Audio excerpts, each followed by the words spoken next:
Nimaga keldingiz? Ana bacham gapirmayapti, shuni davolab berish kerak. Men sizlarga bitmanmi gapirmaydi, bachani davoladi. Mana bu 10 ming oling. Davolangandan keyin yana 10 ming bor. Hamsiya, tez meniki keling, menikida o'lim bo'la qoldi. Hamsiya nima bo'lgan bunga? Bu gapirmay turibdi. Agar gapirtirsak dadasi 20 ming beraman dedi.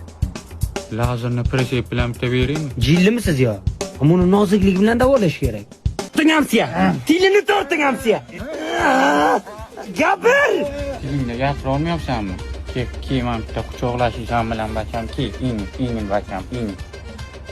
Ha, o'zim bacham mani shu.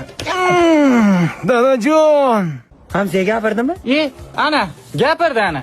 Ana gapirdi. Nomus bilan ori bo'lmas, otasini yig'latganni, qiblagohim, buzrukvorim, jonim dadam. Omansizlarga gapirtirib beringlar desam, davra rais qilibsizlar-ku.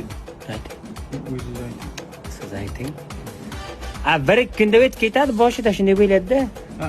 Maslahat bir yilcha o'ylantirmang, keyin yaxshi bo'lib ketadi. Agar yaxshi bo'lsa. Bacham seni hurmatlan qo'y. Shukr deyman, oyoq qo'lim salomatdir, gar nolisam bu Xudoga malomatdir. Bacham mahfud qo'yim qilibdilar.